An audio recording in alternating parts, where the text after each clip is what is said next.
नमस्कार। चलिए, आज एक बहुत ही दिलचस्प सफर पर चलते हैं। एक ऐसे सफर पर जो हमें हमारे ही बनाए हुए बंधनों से आजाद होने का रास्ता दिखाता है। ये एक बहुत ही गहरा आध्यात्मिक दर्शन है जो हमें बताता है कि सच्ची स्वतंत्रता असल में होती क्या है।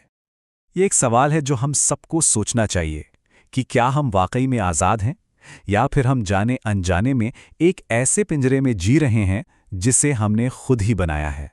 ये एक सवाल है जो इस पूरी चर्चा की नींव है। तो इस सफर में हम कहां से गुजरेंगे?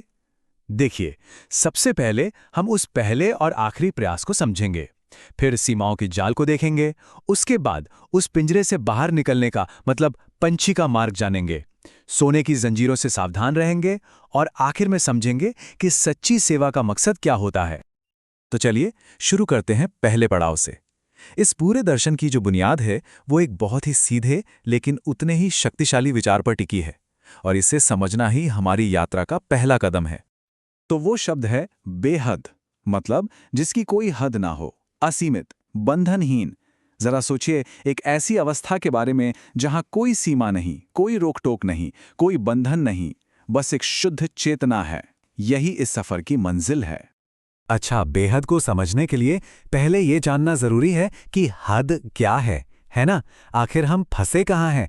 ये हमारी मौजूदा हालत का एक आईना है।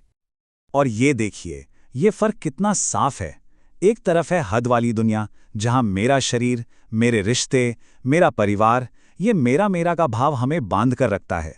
और दूसरी तरफ है बेहद की दुनिया, जहां पहचान एक शुद्ध, बंधन मुक्त आत्मा की है। अब इन सीमाओं में जो आत्मा फंसी है, उसकी हालत को समझाने के लिए एक बहुत ही कमाल का उदाहरण दिया गया है। एक पिंजरे में बंद पक्षी का, एक ऐसा पक्षी जो शायद ये भी भूल चुका है कि वो उड़ सकता है। तो सवाल तो यही उठता है कि इस पिंजरे से बाहर कैसे निकला जाए, पंछी को फिर से उड़ना कैसे सिखाया जाए। चलिए अब समाधान की तरफ बढ़ते हैं और देखते हैं कि ये कैसे मुमकिन है। यहां एक शब्द आता है, उपराम। उपराम का मतलब है अनासक्त होना।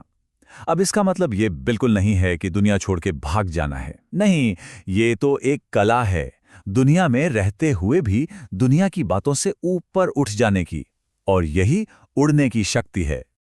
जरा सोचिए, एक विश्व वृक्ष है और इसकी जो डालियां हैं वो अलग अलग युग हैं, सतयुग, त्रेता, द्वापर, कलयुग।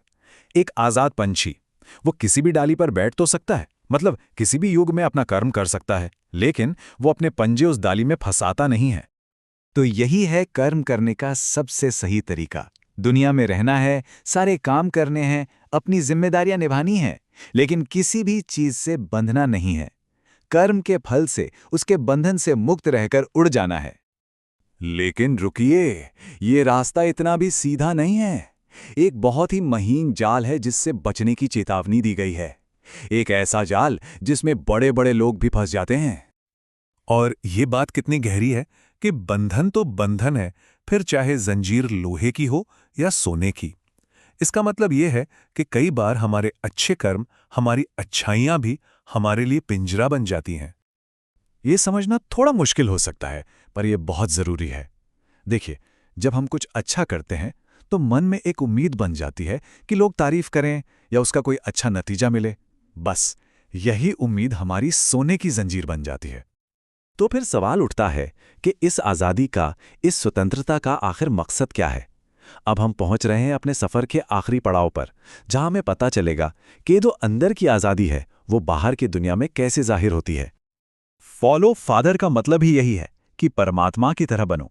जैसे वो बिना किसी भेदभाव के, बिना किसी उम्मीद के सबका भला करता है, बस वैसी ही सेवा। यही बेहद में जीने का तरीका है। तो सच्ची सेवा की पहली शर्त क्या है? शर्त यह है कि जो सेवा कर रहा है वो हर किसी को अपना समझे, उसके दिल में जरा भी परायेपन का एहसास ना हो, उसे देखकर सबको लगे, अरे ये तो हमारे हैं। और जब सेवा इस भावना से की जाती है ना, तो उसका असर देखिए। जिसे भी वो सेवा मिलती है, उसके मन से, दिल से एक ही आवाज आती है, ये मेरे हैं। यही है सफल सेवा की असली निशानी। तो बस इस पूरे सफर का जो शिखर है, जो मंजिल है, वो है कर्मातीत अवस्था। एक ऐसी स्टेज जहां हम कर्मों के हर बंधन से पूरी तरह आजाद हो जाते हैं, जहां हमारा हर काम सिर्फ और सिर्फ दुनिया की भलाई के लिए होता है। यही इस आध्यात्मिक यात्रा का सबसे ऊंचा मुकाम है। तो इस पूरी चर्चा के बाद एक सवाल हम सबको अपने आप से पूछना चाहिए। ऐसी कौन सी हद या कौन सी सीमा है हमारी जिंदगी में जिसे तोड़ना, जिसे पार करना हमारे लिए सबसे मुश्किल है? इस पर सोचिएगा जरूर।